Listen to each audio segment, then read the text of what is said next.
Ensuite, nous avons une cession des biens 6, 8 et 10 rue Floréal. Oui, nous avions délibéré, voici 2 ans et quelques mois, la vente d'une parcelle issue d'une procédure de biens sans maître. Il s'agit de biens situés au 8-10 rue Floréal.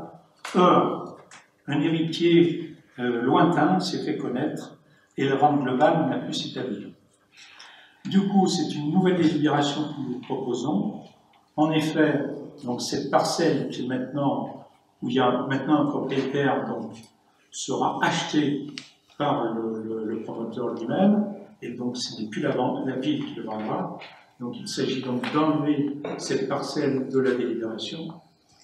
Et il convient aussi de céder à la société AB Group, située boulevard Barbus à Marine, 2 petites parcelles, une issue d'un lot de copropriété de 75 mètres carrés, et 2 autres lots intitulés A et C, de 47 et 182 mètres carrés.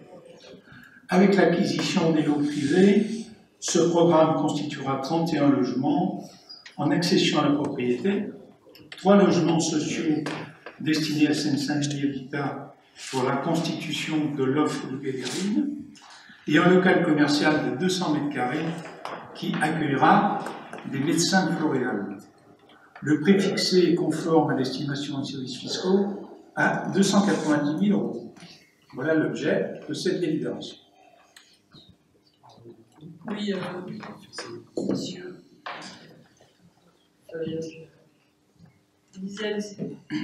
Madame le maire, monsieur le champion, bonsoir.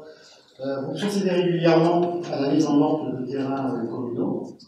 À plusieurs reprises, nous vous avons fait remarquer que, comme dans de multiples communes, ces ventes ne faisaient pas l'objet d'une procédure d'appel d'offres ouvert à candidature, permettant ainsi la mise en concurrence des candidats acquéreurs. Nous constatons d'ailleurs que le financement de 290 € des domaines qui a été déterminé nous semble relativement faible.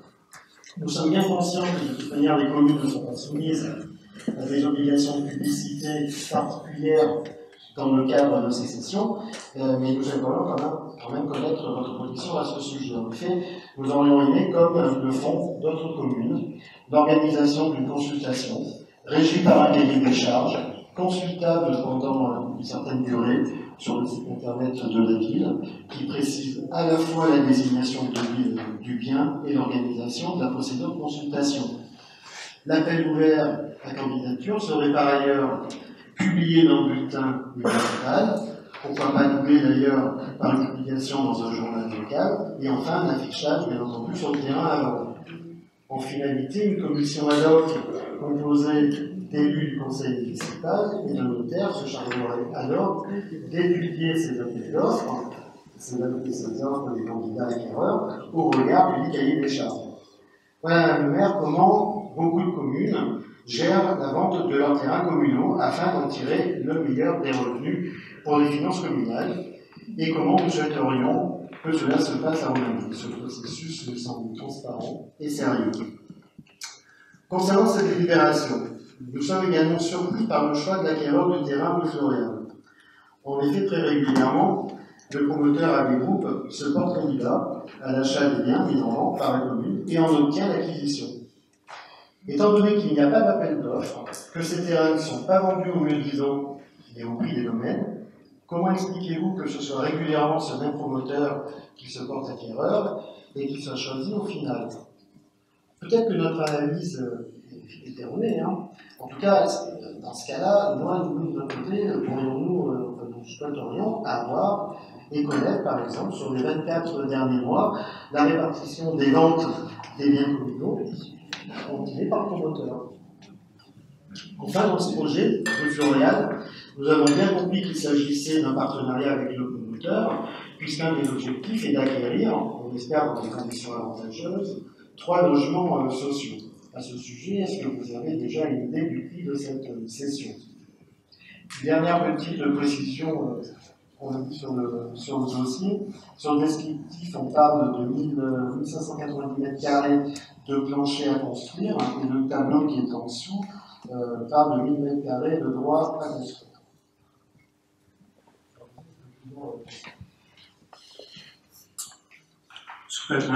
D'abord, sur le prix que vend la commune à cet opérateur, qui est à mon avis. Il y a aussi une préférence de faire travailler des gens dans ma ville. D'ailleurs, avec beaucoup d'ouvriers qui sont dans ma ville. Donc c'est un choix. Voilà. Ça pourrait être une entreprise du 92 ou du 95. On n'a pas fait le choix. Voilà. On a fait le choix de faire travailler une entreprise dans ma ville qui emploie beaucoup de salariés de la ville. Donc c'est un choix politique qu'on a fait. Deuxième chose, c'est que 290 000 € sur 304 mètres carrés, ça fait 953 € du mètre carré, au-dessus de la charte. Donc je pense que ce n'est pas du bradage, c'est au contraire un prix très raisonnable qui a été fixé par les domaines et qui est celui que la ville vend à ce promoteur. Ensuite, sur le prix de cession au bailleur Seine-Saint-Denis Habitat, c'est toujours le même. On est à 2500 € du mètre carré d'achat en VFA. C'est toujours été la politique de la ville, c'est-à-dire que la condition, c'est celle-ci, c'est-à-dire que si le promoteur ne veut pas vendre des logements à 2500 mètres carrés, il va voir, voilà. Ensuite, sur la procédure, d'abord je dis, la procédure est très légale, on a le droit de faire ça, on a le droit de faire comme ça. Non, je le précise pour le public. Vous voyez ? Donc, quand la loi obligera à faire comme vous le dites, on le fera, pas de problème.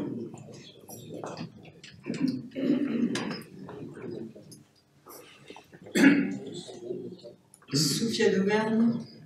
Oui, simplement, dans le débat, je partage encore l'idée que nous vendons et nous continuons à vendre du patrimoine, des terrains communaux, au bénéfice, en effet, d'une même société et qui revient régulièrement au sein de ce conseil municipal.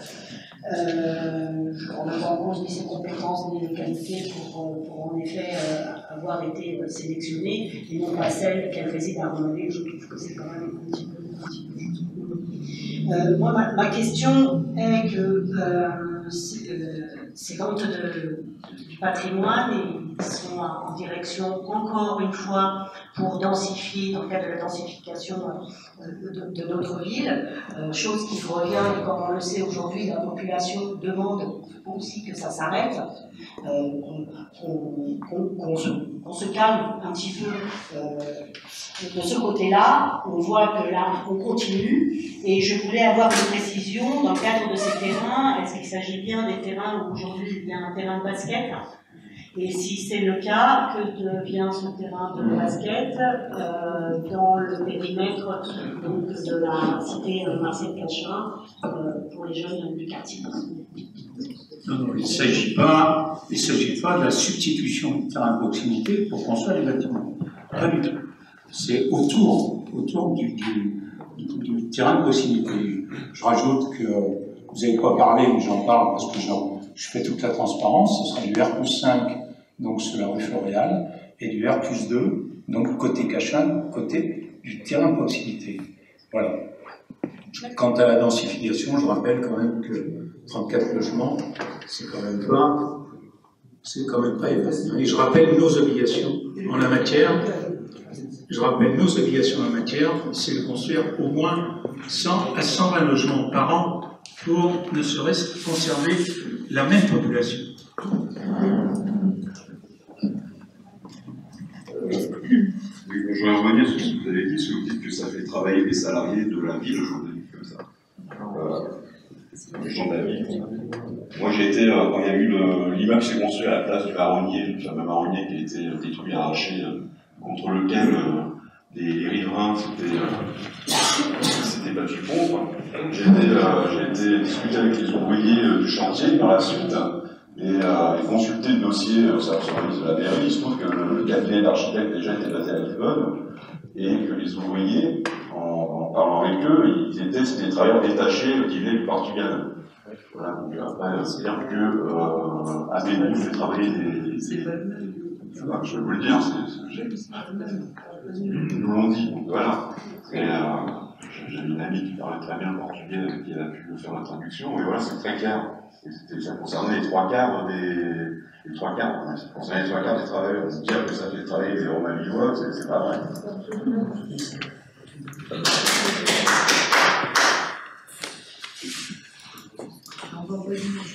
On parle d'abord de nous-mêmes, parce qu'on parle d'une chose ici. Là, l'objet du dossier, c'est pas tout cela, donc c'est pas le même groupe. Ensuite, les chiffres que vous avancez sont faux, c'est pas 3 quarts des travailleurs détachés, c'est 1 quart. Donc, je remets les choses dans leur juste mesure.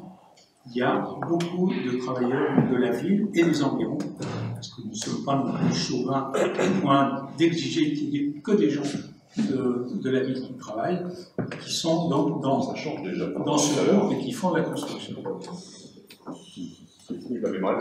Allez, une dernière, M. Fabien.